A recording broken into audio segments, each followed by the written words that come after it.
मणिपुर के बाद नूह में हरियाणा में जो सांप्रदायिक हिंसा हुई, और उसके बाद एक केस आपने सुना होगा, जयपुर टू मुंबई जो ट्रेन जा रही थी उसमें क्या नाम था, चेतन सिंह, हाँ, आरपीएफ आरके जवान ने 3-4 लोगों को मार दिया। एक तो एसआई को मार दिया, उसके अलावा 3 लोगों को और मारा।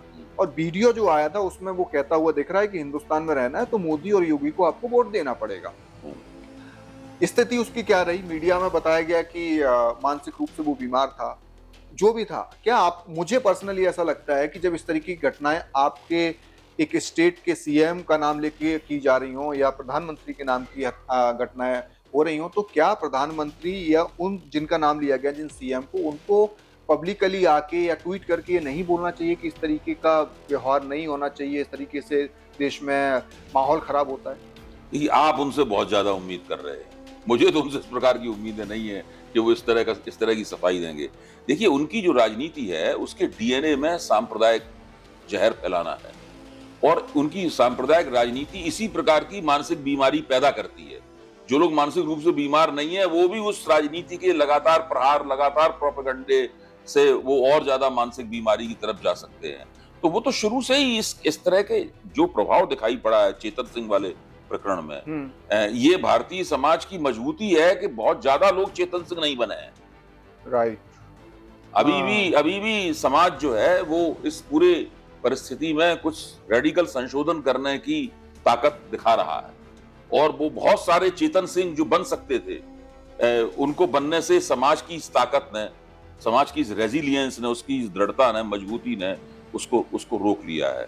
देखिए, ये बहुत ही भीषण और भयानक किस्म का राजनीतिक हथकंडा है। और ये बात सही है कि 2014 में और 2019 में नरेंद्र मोदी ने प्रकट रूप से किसी सांप्रदायिक मुद्दे पर चुनाव नहीं लड़ा था। उन्होंने राम मंदिर के मुद्दे का भी इस्तेमाल नहीं किया।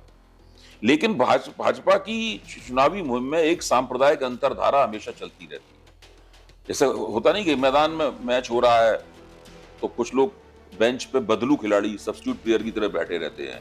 तो सांप्रदायिक मुद्दे हमेशा ही भाजपा बदलू खिलाड़ी की तरह, सब्स्टिट्यूट प्लेयर की तरह वहां बैठाए रखती है। जैसे ही वो देखती है कि उसका कम हो रहा है, चुनाव जीतने की संभावना कम है, वैसे ही वो चुनावी मुहिम के आखिरी दौर में कूद के आ जाते हैं। चाहे दिल्ली का चुनाव हो, चाहे बिहार का चुनाव हो, आप चुनाव दर चुनाव इस प्रवृत्ति को देख सकते हैं। तो अगर नरेंद्र मोदी को ये लगा कि उनका जो सब्सिडी तंत्र उन्होंने बनाया था, डायरेक्ट बेनिफिट योजनाएं जो जनधन योजना बनाई थी, ये सब दरअसल काम नहीं करते दिख रहे हैं। अगर उन्हें लगा कि उनका 56 इंची सीना का जो एक मर्दानगी वाली छवि जो लोगों के सामने वो पेश करते हैं, वो काम करते हुए नहीं दिख रही है, अगर देश के सबसे बड़े रक्षक के तौर पर जो अपनी छवि वो बनाते हैं, सीमाओं के रक्षक के तौर पर, वो नहीं चल पा रही है छवि, तब फिर पूरी तरीके से चुनावी दौर का जो आखिरी हिस्सा होगा, चुनावी मुहिम का जो आखिरी दौर होगा, वो भयंकर रूप से सांप्रदायिक हो जाएगा। लेकिन ये भी एक तथ्य है कि भाजपा ने जब जब ये किया है उस चुनाव में वो जरूर हारी है। आप एक चुनाव नहीं बता सकते हैं, अभी पिछले दिनों हुए, मैं 1990 वगैरह की बात नहीं कर रहा हूं, राम जन्मभूमि आंदोलन के बाद जो चुनाव हुए तो उनकी बात नहीं कर रहा हूं। पिछले दिनों आप देखिए, जितने भी चुनाव हुए हैं वो अंततः काम पे ही उनका फैसला हुआ।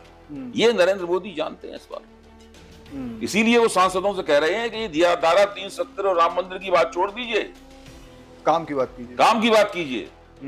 वो जानते हैं कि पब्लिक अंततः काम पे वोट देगी, क्योंकि उन्हें 2 बार जो प्रधानमंत्री बने हैं वो उन्होंने काम के ऊपर हुआ है। पहला तो कांग्रेस के ऊपर जो भ्रष्टाचार के आरोप लगे थे एंटी करप्शन मूवमेंट में, उसकी प्रतिक्रिया में उन्हें वोट मिले थे। और दूसरी बार उन्हें बालाकोट सर्जिकल स्ट्राइक और जो उन्होंने सब्सिडी तंत्र वगैरह बनाया था, उसके मिले जुले प्रभाव के कारण वो प्रधानमंत्री बने। तो अब वो जानते हैं कि वो बनेंगे काम के ही ऊपर, लेकिन वो बदलू खिलाड़ी के तौर पर, सब्स्टिट्यूट प्लेयर के तौर पर वो तत्व और वो मुद्दे लगातार भाजपा झाड़ पहुंच के तैयार रखती है। ठीक है, जब चाहती है तो उसको मैदान में उतार देती है।